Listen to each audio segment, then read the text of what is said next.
All right, we want to move along to our next interview. Ray, you want to introduce our next guest? We're glad to have Debra Diaz with us.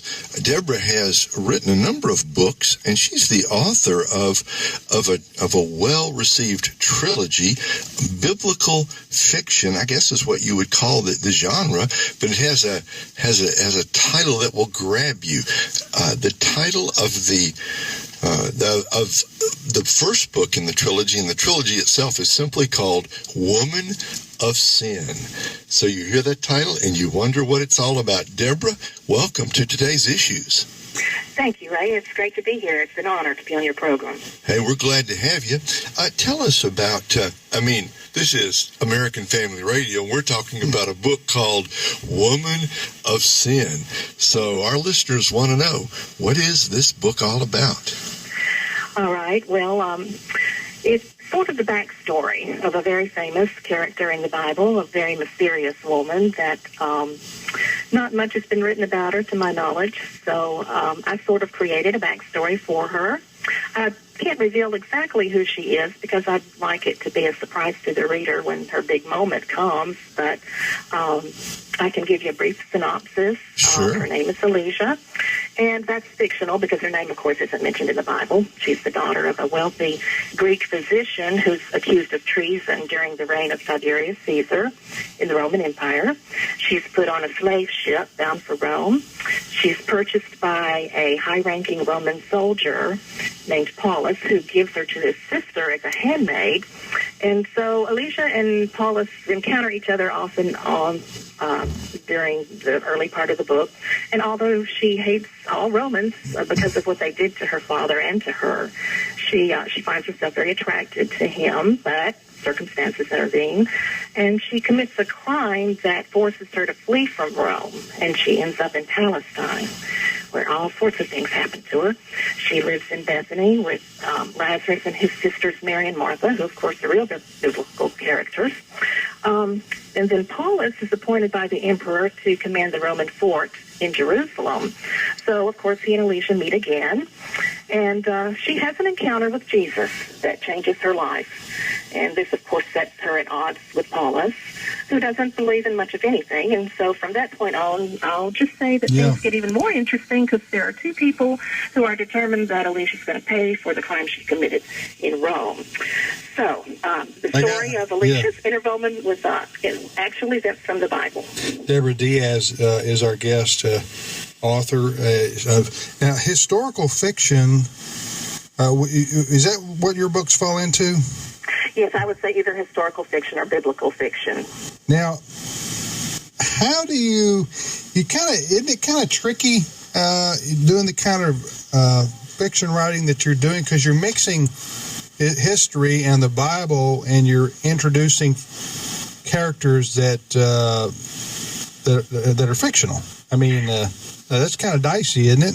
Right. Yes, it is. Okay.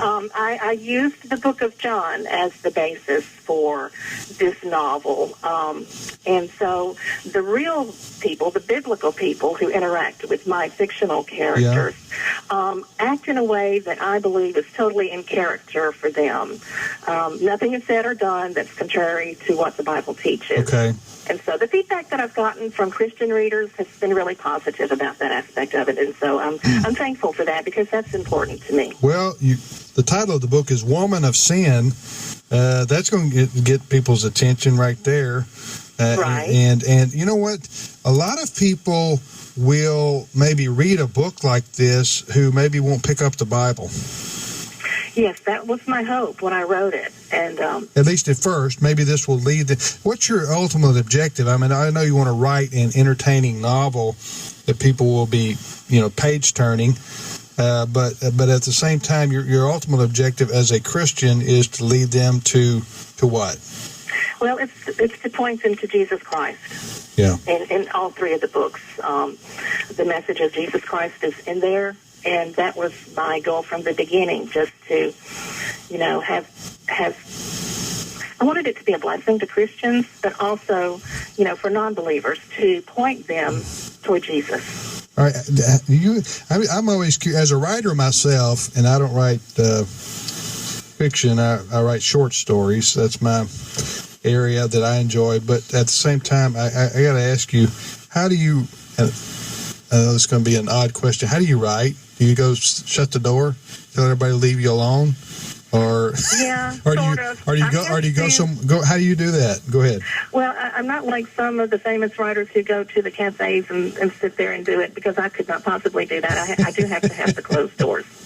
Yeah. So gotta have some peace and quiet so you can think as you type. I just wondered, because all people are different, but I just don't see how these, like you're saying, I don't see how people write with 1,000 things going on. I don't either. Around them. Woman of Sin this is the first in your trilogy, right? That's right. Okay. Where can people get it? They can get it first of all from Amazon.com. Any major bookstore should carry them, or can be ordered at Barnes & Noble. Okay, and your website is what? My website is www.DebraDiaz.com, and if people would like to email me, they can email me at Debra@DebraDiaz.com. Okay, thank you, Debra. We appreciate your time. Wish you the best, and I like people who are creative and trying to reach people for the gospel. People, as I said, there are some people that will pick up your book who won't read the Bible first, at least, and maybe later on they'll be led to the Word of God. That's my hope. Thank you. Appreciate it, Debra. Thank you so much. Okay, bye-bye. Bye. Hey, we've interviewed Ray, the Brock and Bodie Taney before, and their books have sold in the millions. Historical novels. A lot of people love mixing history, real life history, with a story of fiction. Well, there've been a lot of books written about. Well, Brock and Bodie Taney, they've done. Right. So some of theirs have been set in World War II, some around the founding of the nation of Israel. They've done some that back in Bible times, like what Debra is doing. And I think it's a very interesting thing.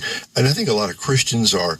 I mean, the idea of this, the woman from Athens is sold into slavery, then commits a crime, and there's a love story there, and then goes to Palestine, and then meets Jesus, and her life is changed.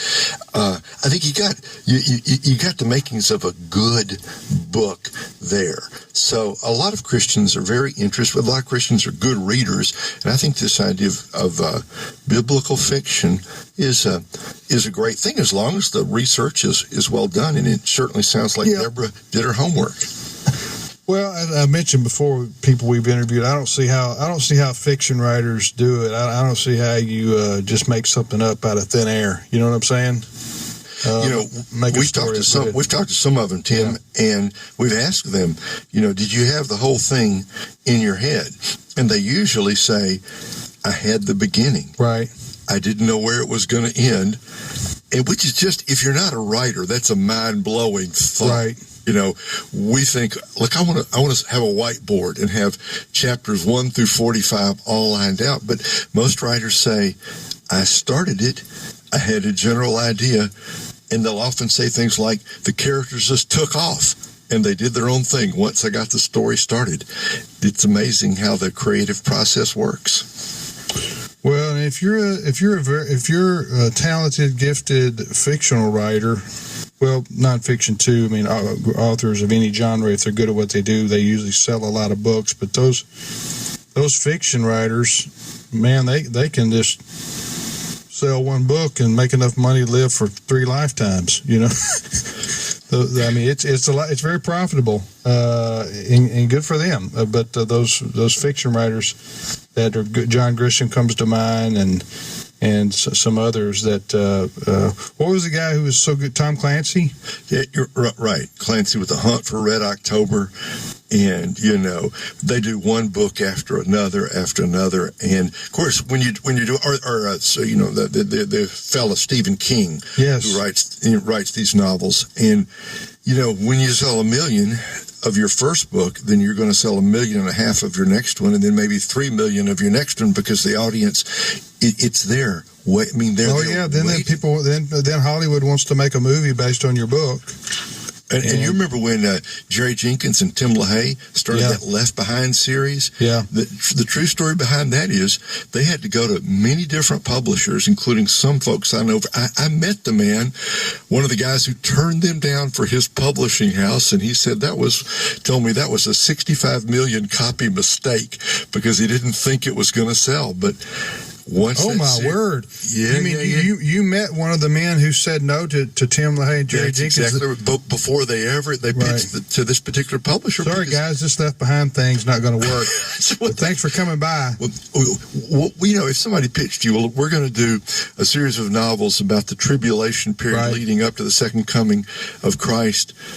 How many did they have, by the way? Wasn't there like 12 or 13? Yeah, there was a whole bunch, and they even added some. Then there was a series for the kids, and so fiction, once it gets going, a series like that's huge, really huge. Yeah, especially when you can have a story that the next book leads to the next part of the story, and the next book leads to the next part. You've got your audience. I mean, literally, that's okay. When you get it like that, that's like money falling off the tree. I mean, I'm not saying it's hard to write the books, right? But I love those guaranteed audience. I love those stories of people approaching people, and they say that'll never work, and then they end up becoming household names. Right. I know Bill Gates. When he was starting Microsoft, he pitched these ideas of a new computer company. Right. And nobody believed Steve Jobs either when he was starting up with Apple. Right? He couldn't get a loan. Bill Gates couldn't get a loan from a bank because they didn't see his ideas being successful. Steve Jobs was the same way. Right, same way. and the rest, as they say, is history. All right, Ray, thanks for joining me today on the program. Thank you, Tim. Take care, everybody. Have a great day. Keep listening to American Family Radio.